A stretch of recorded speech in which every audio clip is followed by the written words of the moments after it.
안녕하세요. 저는 올해 72살 정형외과 전문의 김중현입니다. 42년간 정형외과 의사로 일해왔습니다.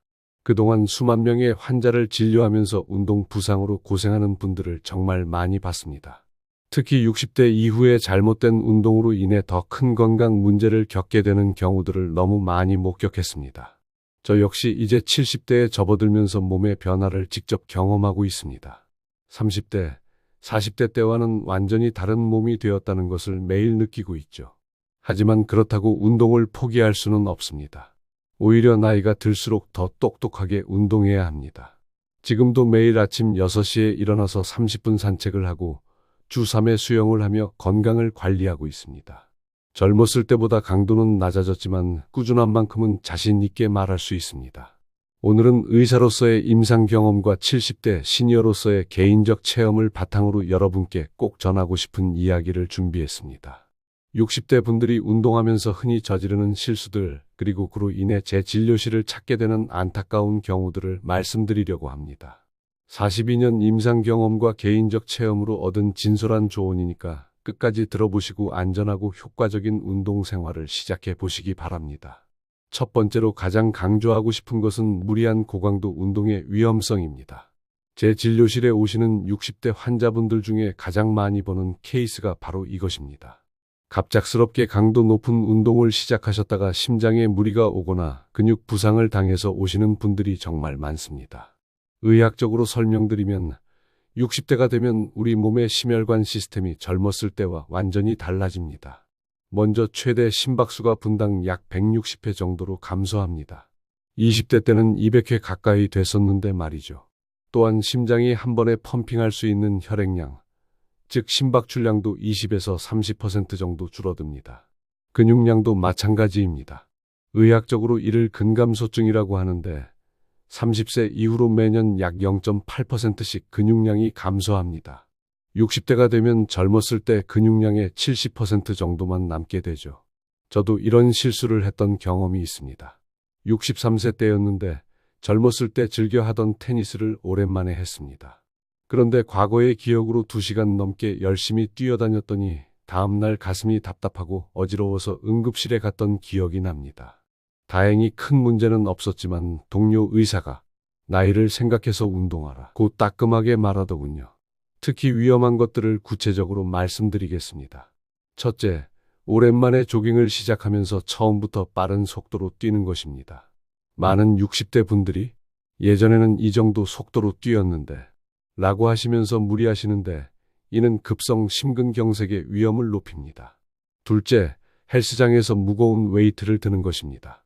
특히 벤치프레스나 데드리프트 같은 고중량 운동은 혈압을 급격히 올려서 뇌혈관 사고를 유발할 수 있습니다. 셋째, 격렬한 구기 운동입니다. 축구, 농구, 배드민턴 등을 젊었을 때처럼 하시는 분들이 있는데 갑작스러운 방향 전환이나 점프 동작이 심장과 관절에 큰 부담을 줍니다. 제가 환자분들께 항상 권하는 방법은 점진적으로 운동 강도를 높이는 것입니다. 운동을 새로 시작하시는 분들께는 첫 2주는 가벼운 산책부터 시작하라고 말씀드립니다. 하루 20분씩 천천히 걷기부터 시작해서 몸이 적응하면 30분, 40분으로 늘려가는 것이죠. 그 다음 2주는 약간 빠르게 걷기, 그 다음엔 가벼운 조깅 이런 식으로 점차 강도를 높여나가는 것입니다. 간단한 자가진단 방법도 하나 알려드리겠습니다. 운동 중에 옆 사람과 대화가 가능한 정도를 유지하세요. 숨이 너무 가쁘거나 말하기 어려울 정도라면 즉시 강도를 낮춰야 합니다. 또한 운동 후 회복 시간도 중요합니다. 60대가 되면 운동 후 정상 심박수로 돌아오는데 젊었을 때보다 2배에서 3배 더 오래 걸립니다.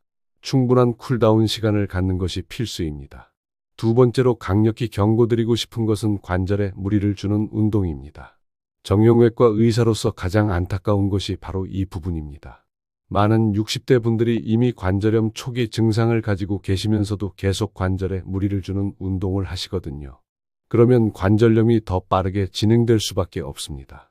의학적으로 설명드리면 60대가 되면 관절 연골이 점차 마모되기 시작합니다. 관절 연골은 뼈와 뼈 사이에서 쿠션 역할을 하는 조직인데 이 연골의 두께가 젊었을 때의 60에서 70% 정도로 감소합니다. 또한 활액이라고 하는 관절 윤활액의 분비도 줄어들어서 관절이 뻣뻣해지고 염증이 생기기 쉬워집니다. 저도 이런 변화를 직접 경험했습니다. 65세 때 무릎이 아파서 제가 직접 MRI를 찍어봤더니 내측 반월판에 작은 파열이 있고 연골 마모가 상당히 진행된 것을 확인했습니다. 그때부터 운동 방식을 완전히 바꾸게 되었습니다. 제 환자분들께서 자주 하시는 실수들을 구체적으로 말씀드리겠습니다. 첫째, 무릎에 충격을 주는 운동들입니다. 아스팔트 위에서 하는 조깅이나 러닝이 대표적입니다.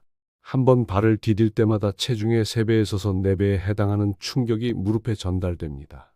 70kg인 분이라면 한 발자국에 200kg 이상의 충격이 무릎에 가해지는 것이죠. 둘째, 계단 오르내리기를 과도하게 하는 것입니다. 많은 분들이 아파트 계단을 운동 삼아 오르내리기를 하시는데 계단을 내려갈 때 무릎에 가해지는 충격은 체중의 7배에서 8배에 달합니다. 이는 무릎 연골을 급속히 마모시킵니다. 셋째, 헬스장에서 하는 잘못된 하체 운동들입니다.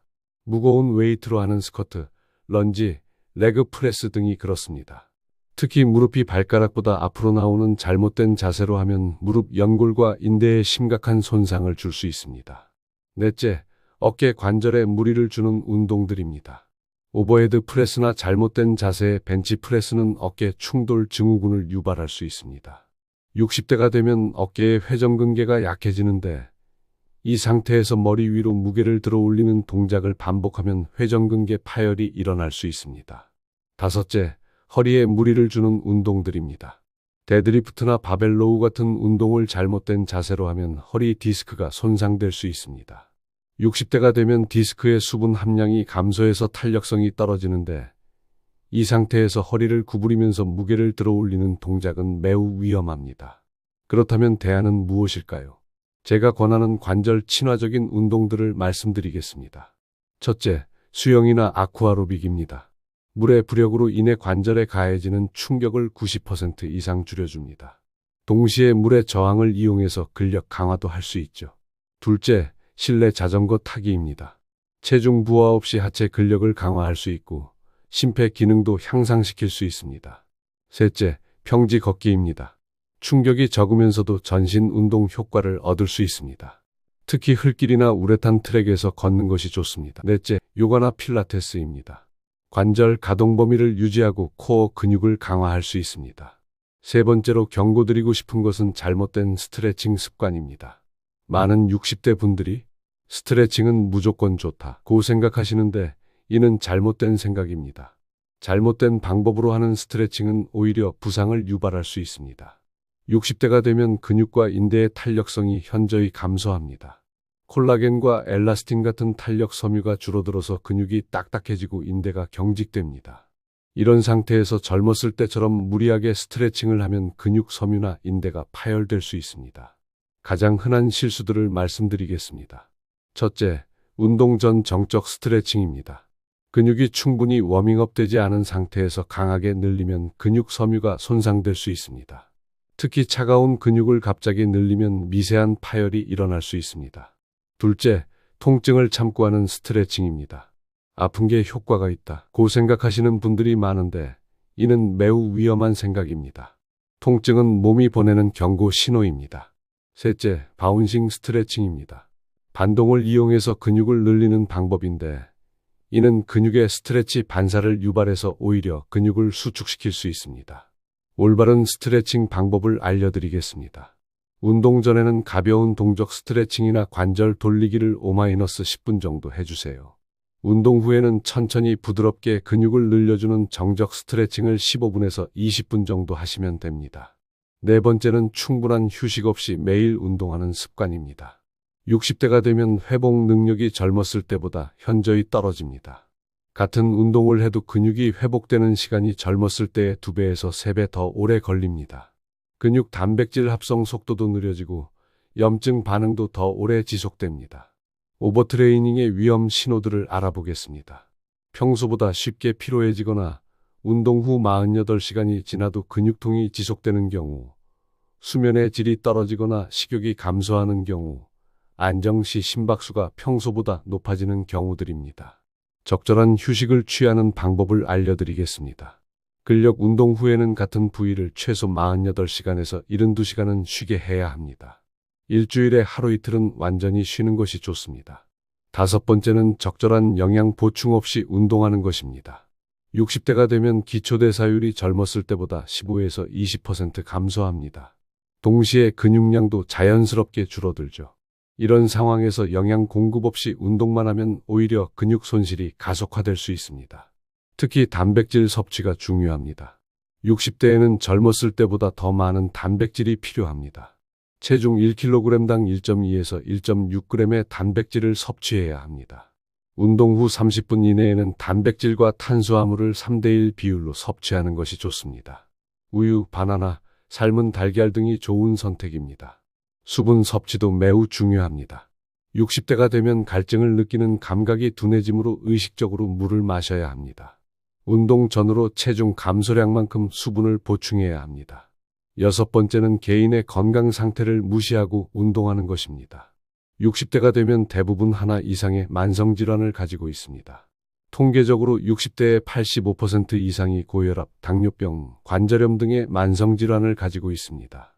고혈압이 있다면 혈압을 급격히 올리는 무거운 웨이트 트레이닝은 피해야 합니다. 대신 가벼운 유산소 운동을 권합니다. 당뇨병이 있다면 혈당 변화를 모니터링하면서 운동해야 합니다. 운동 전후 혈당 체크는 필수입니다.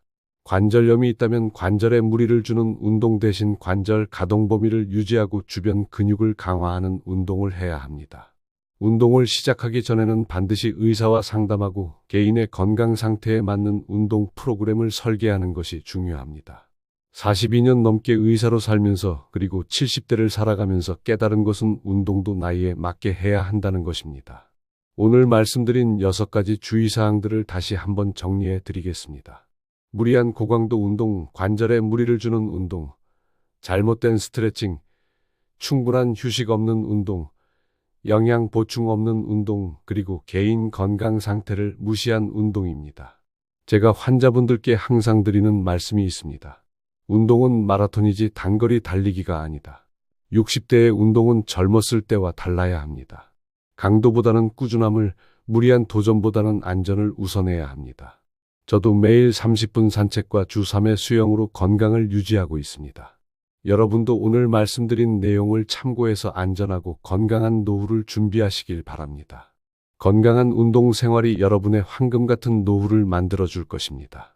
영상이 도움이 되셨다면 좋아요와 구독 눌러주시고 댓글로 여러분의 건강 습관도 나눠주세요. 감사합니다.